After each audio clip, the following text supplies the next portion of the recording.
Therapy's Better Health. I'm your host, Shreya.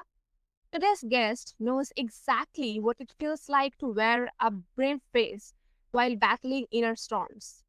Meet Sara, a clinical hypnotherapist, RTT practitioner, former professional ballet dancer, and expert at helping high achievers break free from anxiety, perfectionism, and burnout. Get ready to discover how your mind holds the key to confidence, clarity, and peace. Welcome, Sarah. I'm honored to have you on my show. Thank you so much. I'm really happy to be here. Thank you. Thank you so much. And Sarah, many high achievers silently battle anxiety while looking successful from the outside.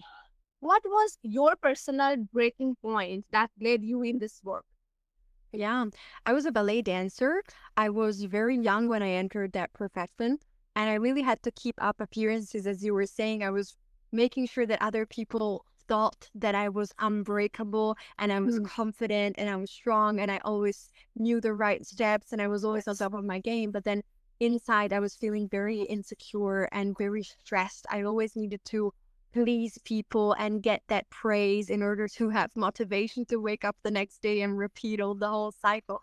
So I think the breaking point was living for other people so much so that there was nothing left inside of me. And this in the weekends, for example, caused a lot of fatigue. It could be, I think now the word is used a lot. The word depression is overused, but it could be, a beginning of that very lethargic energy.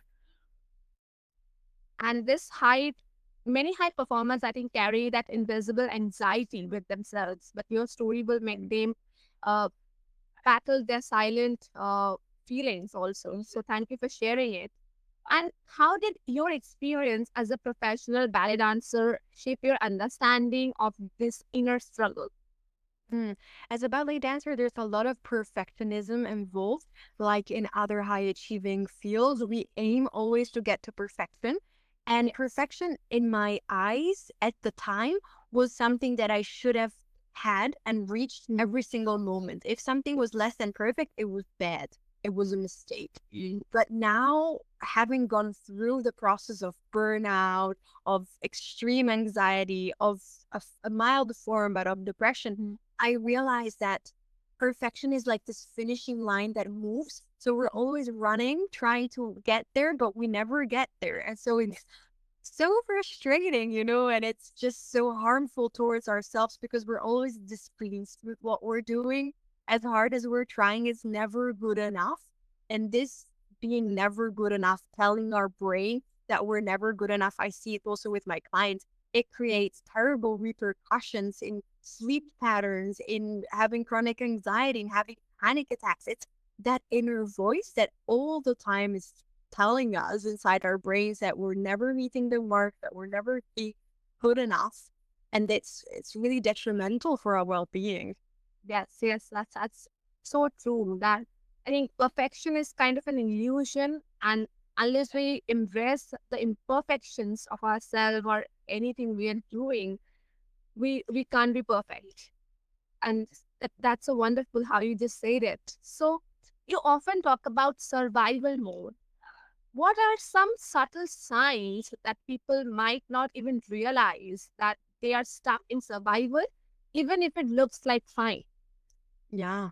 So I would say the first one is this constant feeling of not being at ease. Even if it's a weekend and you've got nothing on your calendar, you can't stay still. You can't be on the couch and be peaceful. You can't have a conversation and be peaceful. For some people, it's always looking for something to do and to kind of measure how well they've done during the day in order to tell themselves or tell to somebody else, look, I've done this is therefore, I'm valuable. I've accomplished something.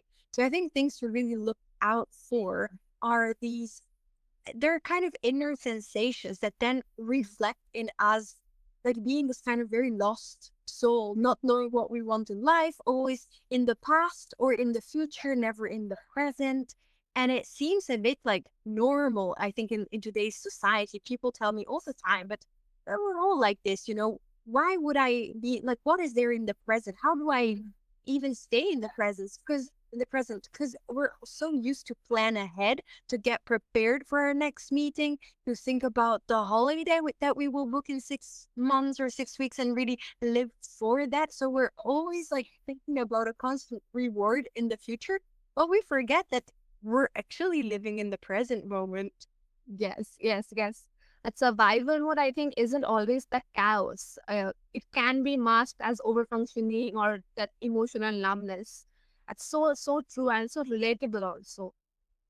So what's the first step someone can take or to start shifting out of that mode? Mm. I would say the very first thing to take care of are our emotions. Emotions are like little lights or alarm bells, however we want to imagine them, that try to attract our attention. So they're not a nuisance. They're not something that we need to live with and kind of accept that they're kind of like these things that bother us, and we need to try to find a way to let them go, make them go away, or just, cope with that. But they are key indicators of how are we doing? Are we in survival mode or are we thriving? Are we in the present moment? Are we calm and relaxed? Or are we in this constant state of anxiety or fear or regret or guilt? There are so many heavy emotions that live inside of us when we are, as I was many years ago, trying to achieve, always wanting to be better, never happy with ourselves. And it's really interesting for us to just notice, even from a conversation like this one, to just check in and kind of feel, how am I feeling at the moment? Kind of do I engage in the present moment? Am I calm or am I stressed? Anxiety is also an emotion. And when we listen to ourselves and we find those heavier emotions, it's a sign that we need to work with them and on them by listening to them, because they can guide us. They can tell us, look, you're super anxious and you're really stressed because you constantly think and tell yourself that you're not good enough. And so, thanks to the emotion people, and I did the same because these emotions were so overwhelming, I didn't know what to do with them. Then I turned to a person, a podcast, a book that could help me understand them better and then slowly guide me into a path that brought me to having different emotions. Yes, yes, that's wonderful. And let's talk about confidence. So many think it's about doing more or being perfect. How does confidence actually grow when we work with the subconscious? I always like to say that babies are born with incredible confidence. They radiate confidence. There's not a baby on the planet that goes like, oh, please don't look at me. I'm having a good day. I'm feeling a bit shy today. They scream, they shout, they cry in the middle of the road. They know that they're important and other people should be listening to them and should be loving that. They don't think I will have love only if I behave well. That comes later in life. And that's where this natural sense of confidence kind of gets chipped away by all these experiences. There's big or small traumatic experiences that make us feel like maybe we are not deserving of love. So they kind of go against this truth that we're born with. I'm fantastic. I'm lovable. I'm beautiful. I'm gorgeous just the way I am. And then we start questioning it. So the confidence kind of goes away. So it's really about going back to, what did my subconscious absorb that made my confidence leave me a little bit? What did I start believing that today is not letting me feel confident? And why not change that? As an adult, we have power on our mind, and science shows us that our mind is moldable. It can be reprogrammed. It's not a fixed thing. In fact, we change it every day with the thoughts that we have. And then the behaviors reinforce those thoughts. So the faster, or let's say when we have that wake up call and we realize that actually my confidence isn't great, and I often think that I'm not good enough. As an adult, we have a lot of power to change that. That's so true that we sometimes we really have to unlearn this uh, myths or the programming, the old programming that we have to get a deeper level into it. That's so nice. And also, you talk about trust. So both self trust and trusting life is often the missing piece. So why is rebuilding trust such a crucial part of healing the anxiety? Mm. I think that as long as we trust ourselves and our emotions, we also trust that that anxiety is there for a reason. Everything that is happening to us, and especially every part that we develop, because let's remember, our emotions come from us, they come from our parts of ourselves that are subconscious, okay, but they come from us. And so if we have developed that anxiety, there must be a reason, and giving ourselves the benefit, of exploring and trusting that there is a reason, that there is something I can work with, instead of being like blaming ourselves, like, I'm so lacking in discipline. I just get anxious all the time, although I wouldn't want to. The more we make ourselves feel small, we belittle ourselves for the emotions that we're having, the worse things get. But when we trust that emotions are there for a reason, and that actually we are not wrong, we're having these experiences for a reason, they're teaching us something, they're allowing us to grow, then we start trusting life. But it's very hard, I find, to trust life if we don't trust ourselves. And I come from that. I had that experience of not trusting myself. I thought I was a person that wasn't able. I wasn't good enough. I wasn't as good as other people. And so I had a very hard time in believing, that my life would have been good, or that people were kind at their core. And I navigated the world as if it was a very dangerous place, but because my own body was also a very dangerous place for me. Yes, yes, yes. A trust is a kind of foundation of safety, and without it, even success can look hollow. It's so nice how you just explained everything. It's so great. And for someone who has lost the trust in themselves, what is one small daily practice they can do to rebuild it? I think there's a very mechanical thing that we don't give enough importance to, which is repeating words to ourselves. It can start with very simple sentences like, I want to be open to trusting myself. It can be a sentence, that you're okay saying. We can feel when we say the resistance we have to some sentences. I remember I would say, I am beautiful. And I suffered from eating disorder. So every time I said I am beautiful, my brain said, yeah, silly you. You're not beautiful and you know that. So let's start with some small sentences that feel okay to say. Like, I really want to learn to trust myself.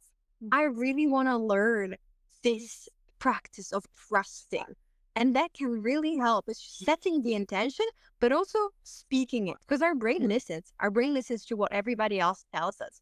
Just imagine, a person that gives you a remark that offends you. You have that voice in your head for hours, maybe days. So imagine how powerful your own voice can be. That's so true. That's so true. And it's amazing also. And you blend neuroscience and artistry. What is one surprising insight from neuroscience that also helps people break free from chronic overthinking? Mm. I think the thing that I was mentioning earlier, that our mind is moldable. We have some synaptic connections that can be changed. So the way our brain is today is different from the way our brain is tomorrow. And that really reassures usually my clients, because sometimes, a growth moment isn't linear. It's not like every day I'm feeling better and better and then I'm there. No, there's maybe a day where you're feeling on top of the world, and then the day after you're suddenly again a bit lost. You think, what have I done? Why have I gone back? But there's no going back. Once the mind's changes, there's no going back. And I think that's very important for us to know. Every conversation, every podcast, every book shapes us. And so when we have this sensation that, oh wow, I'm this living thing that I can mold, and my thoughts are molding my brain the way I function, we really regain power upon ourselves. Yes, yes. Understanding how brain actually wires for safety can shift us from that self blame or to self compassion. It's so nice. And how can listeners start applying that today in their daily lives?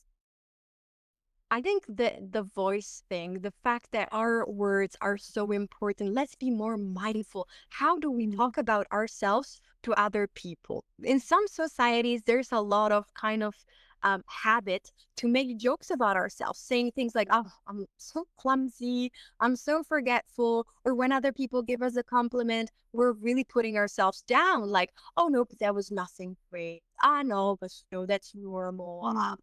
No, the words we speak are very important. Our brain is listening all the time. So I think what people can start applying from right now, Reed, is to be more mindful of how do I speak without beating ourselves up if we're using the wrong words. We've just started this process, but let's keep our ears open as if we were maybe the therapists of ourselves, and let's notice how are we talking to people? What are we saying about ourselves? Yes, this is a wonderful knowledge that you have shared. And this is a great conversation that I have with you. And I think this conversation will really help me and my listeners and everyone to gain that confidence into them. And so I am so thankful to you for sharing this plethora of knowledge. And if if you can just say some words or something you want to say or give some message to my listeners, what would you say? I would say that no matter where you are in life or how you are feeling in this moment, and it might be hard to believe, but it is part of a process that is a process of growth. Even if it feels like you are going backwards or your life is being just ripped into pieces, it's actually growth. Everything that happens to us is conducting us towards a better, a more experienced version of ourselves. So, wherever you're at, I would just want to say a big congratulations for being in this very complex human situation and game almost. And do have hope and trust because you are growing through everything that is happening to you. Yes, yes, that's so wonderful. And if my listeners want to connect with you, then what's the best way? I think the best way would be to book a call with me. You can find the link in my website, and I give a 30-minute free call to anybody that is interested in my work and would like or would want to explore the possibility to become my client. So just putting Sara Nativi, my name.com on the internet, you'll find more information on how to book the call and more info about me. Yes, and I will make sure to attach all the links and details below so that our listeners can find them easily and reach to you and can have a great conversation and session with you. And with that, we have come to the end. And to my listeners, Sara Nativi just reminded us that confidence isn't about perfection. It's about healing the root causes beneath anxiety and finally trusting ourselves again. The journey from survival mode to thriving is possible, and it starts within. So take a breath, trust the process, and remind your mind is not your enemy. It's your greatest ally. And listen to Inner Peace Better Health.